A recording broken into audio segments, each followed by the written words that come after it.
temos já aqui o contato então com o Dr. Marcos Cunha, agora em definitivo, aquele que é presidente da Unimed Sul Paulista de Itapetininga. Primeiro, doutor, repetindo aqui a pergunta, né? Enquanto médico nesse tempo da pandemia, como tem sido enfrentar toda esta crise aqui na nossa cidade?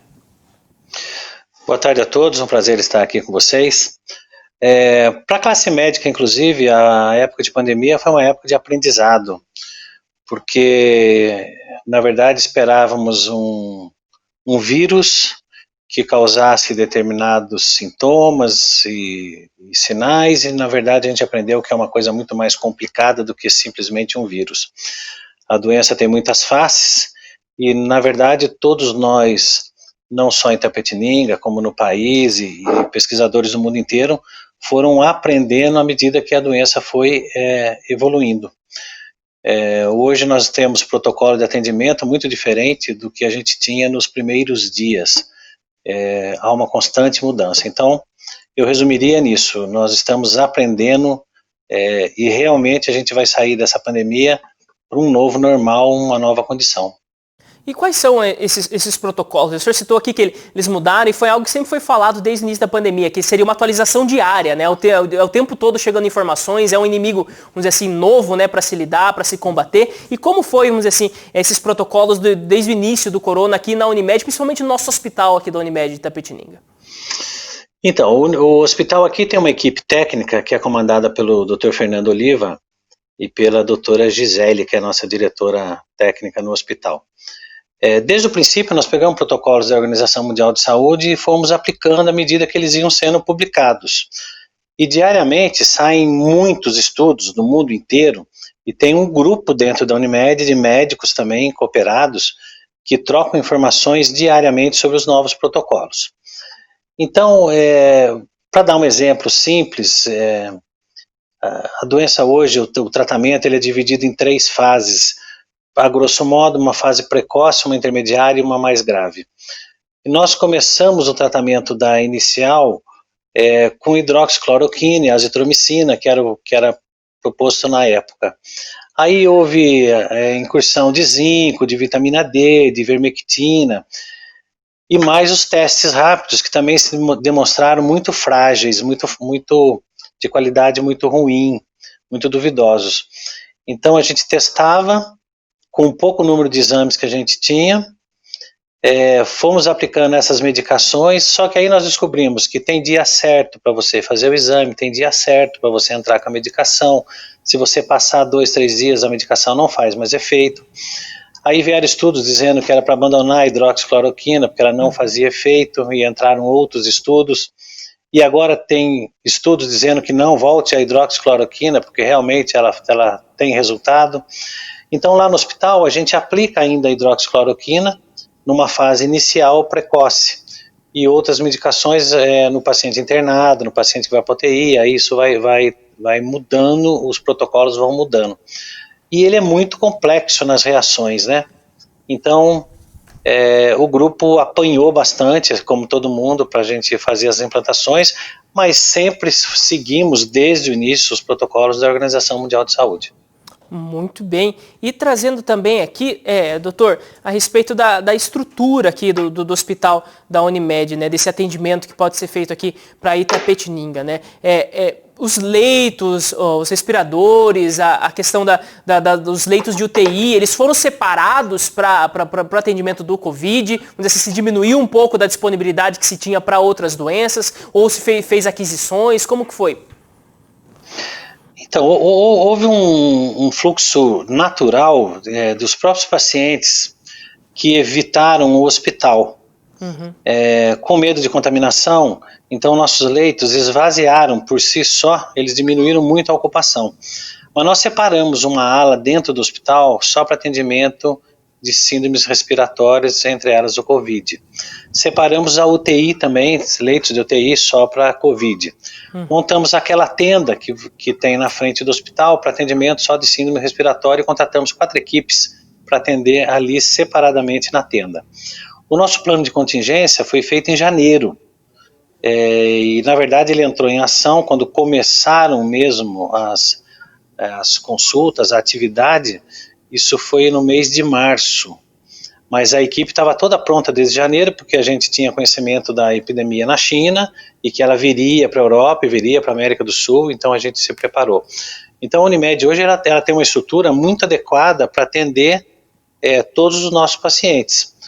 A curva agora, ela aumentou, nós tivemos sempre uma ocupação de 2, 3 leitos com síndrome respiratória, agora nós temos praticamente 9 leitos ocupados, mais 4 de UTI.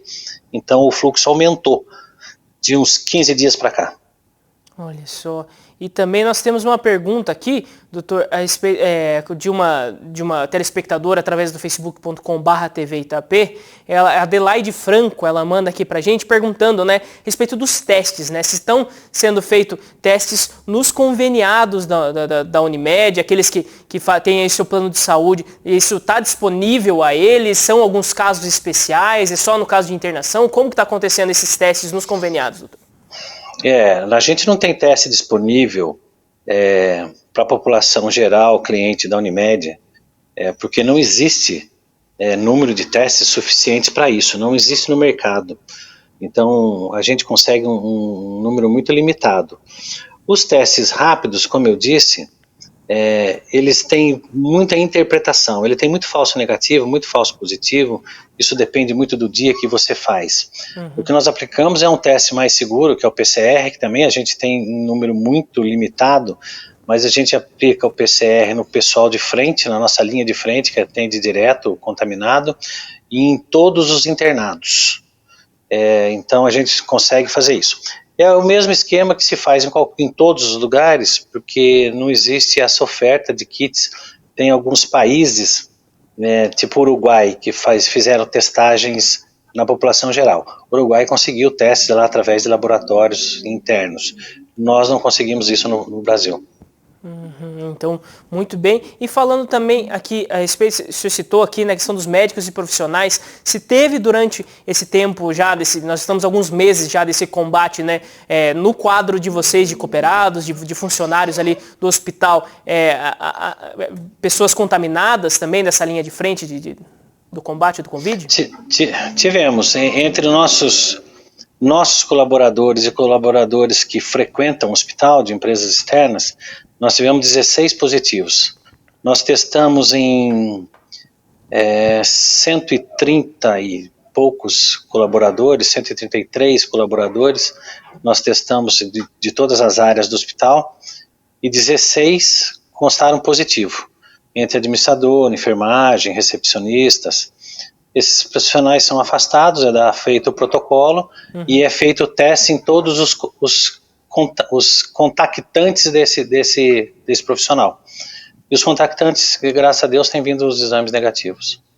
Muito bem. E também a respeito dos casos solucionados, né, das curas que nós tivemos, né, é sempre muito importante também trazer essa questão, porque mostrar também que no meio dessa pandemia existe um trabalho sério desempenhado pelos médicos, pela toda a equipe de saúde, né, para que se consegue, né, muitas vezes aí reverter esses quadros e tudo. E como tem sido isso lá no hospital da Unimed, doutor? Então, nós tivemos casos suspeitos e descartados já 154. Tivemos 937 atendimentos e desses resultou 27 casos confirmados no total dentro da Unimed.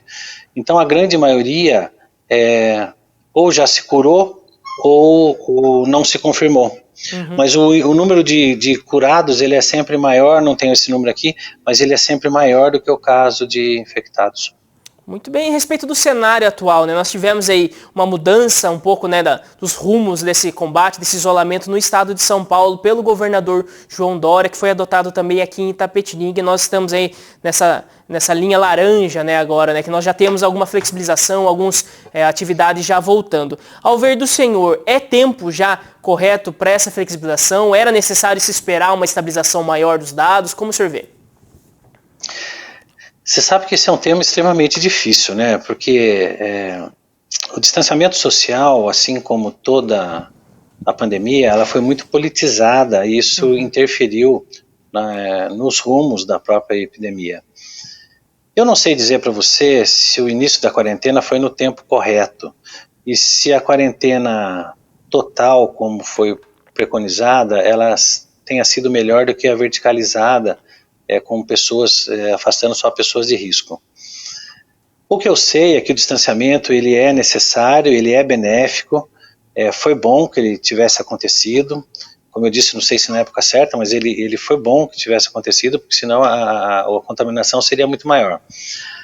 O que eu vejo aqui na cidade, como em alguns outros lugares, é que Itapetininga sempre esteve abaixo do número recomendado de isolamento, né? E a gente conseguia ver isso porque bastava você sair à rua que você via que as ruas da cidade estavam sempre cheias.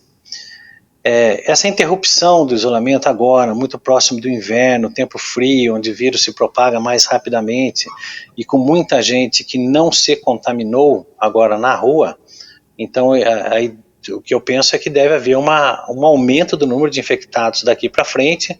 No hospital, como eu disse, a gente tem visto um aumento já, não é ainda reflexo da liberação, pois ela é muito recente, o tempo de sintoma é um pouquinho maior, mas a ideia que a gente tem é que vai aumentar por conta disso. As projeções indicam que nós teríamos um aumento agora de infectados, de situação. Sim, porque a tal curva do achatamento, ela sempre foi modificada, né? Você lembra que o pico era começo de abril, depois era final de abril, depois era maio, depois foi final de maio, e a gente acha que aqui no interior ainda sobe. Cidades grandes, eu tenho como exemplo Fortaleza. A Unimed Fortaleza enfrentou um problema sério lá de leitos, porque tinha muito infectado, hospitais lotados, e agora gradualmente vem diminuindo a ocupação hospitalar lá. Então acho que grandes centros a ocupação está diminuindo e no interior agora está começando a subir. Olha só, e ao seu ver, assim, doutor, diante dessa possível aumento, né, no interior, que vai afetar diretamente aqui a nossa região, o senhor acredita que as medidas, vamos dizer assim, que foram tomadas agora de reabertura, eles podem chegar em indicadores que cheguem até, vamos dizer assim, porque os indicadores eles dependem muito dos números dos hospitais, né, de utilização de leitos, de leitos de TI disponíveis e tudo, né? Você acredita que pode chegar até num nível onde se tenha que regredir vamos dizer assim, alguma faixa aqui de flexibilização no estado de São Paulo para a região de Itapetininga? Eu acho que isso não deve ser descartado. Como eu disse, é difícil a gente trabalhar em hipótese, e essa pandemia a gente trabalha muito em hipótese, mas, como eu disse, ontem eu saí para ir a um supermercado, eu não conseguia passar pelo centro da cidade. O centro da cidade é absolutamente lotado, congestionado, então, e muita gente sem máscara. Então, eu acho que a contaminação vai acontecer num nível maior dentro da cidade, pelo que a gente está vendo agora. E é possível, sim, que tenha que retornar. Eu acho que o poder municipal, ele tem seguido as regras e as determinações do governo estadual. Eu acho que deve continuar fazendo isso, para não haver mudança, para não destoar da política pública estadual, mas eu acho que é uma hipótese que não pode ser descartada. Muito bem, nós tivemos alguns recados aqui do pessoal que está mandando para a gente através do Facebook também. Nós temos aqui a Fernanda, né, mandando para a gente algumas perguntas. Aqui ela perguntou a respeito da curva, né, acredito que o senhor já tenha até respondido, né. Ela falou também dos casos na Unimed enquanto a pandemia, né, dos casos que foram positivados. O senhor citou um número aqui para a gente, né, o senhor tem... 16 casos. 16 casos que foram positivos. De colaboradores. De clientes, o número é até menor, mas já não temos mais ninguém positivo hoje de cliente. Fora os que estão internados, né? Internado a gente tem, mas doente que foi para tratamento ambulatorial, todos controlados, sem a doença. Muito bem, e nós temos também aqui, chegou para a gente aqui o recado, né, que a Neta e o Calil estão assistindo e mandaram um abraço aqui para o senhor, doutor. Então, o pessoal acompanhando aqui com a gente. São amigos muito especiais não só para mim, como para a cidade. Sim, são figuras aí da nossa cidade aqui. E doutor, se o senhor tiver mais algum recado para deixar para a população de Itapetininga, que eu agradeço bastante aqui a entrevista com a gente aqui do Telescópio, é sempre muito importante estar ligado e dando esse espaço mesmo, né, para o pessoal conhecer um pouquinho mais do trabalho da Unimed aqui no meio dessa pandemia. Então, eu queria deixar assim algumas mensagens, que é assim... Hoje a doença, a gente tem se pautado pela rígida observação. Não existe não existe efetivamente, não existe um medicamento que cure a Covid-19 de uma vez. Então, apesar da gente usar os protocolos e tal, ainda existe muita discussão, o consenso é que não há um remédio que acabe com ele. Então, a pessoa tem que ficar observando sintoma: febre, tosse, coriza, diarreia, manchas na pele. Tudo isso deve chamar atenção para a pessoa ir direto para o atendimento, num caso desse, no sintoma, direto no atendimento do hospital. Direto para a nossa tenda. Eu estou falando dos nossos clientes, mas os clientes do poder público sigam a mesma orientação para ir até a tenda do hospital regional, até o atendimento do hospital regional. Como não há tratamento, então, mesmo que diagnosticado em fase inicial, o tratamento seria esse mesmo: controle sintomático, remédio para febre, remédio para inflamação, remédio para dor. Então não existe nada específico. Então, ao aparecimento dos sintomas, procure o hospital. Por outro lado, fiquem tranquilos que o hospital, a gente sempre fala que o hospital é um local de contaminação, mas ele está absolutamente preparado. A Unimed já voltou com as cirurgias eletivas, porque a gente não vê risco para o paciente de cirurgias eletivas estar dentro do hospital. Estamos agora com um protocolo para testar os pacientes que vão para a cirurgia também. Essa nossa discussão durante esta semana agora é isso. É o testes para pessoas que vão para a cirurgia. Então as pessoas não precisam protelar os seus tratamentos que têm necessidade. A gente está mantendo isso um número menor, estamos fazendo uma escala, mas a gente está mantendo os tratamentos. E por fim, acentuar, não deixe de ir ao seu médico, não deixe de ir ao consultório.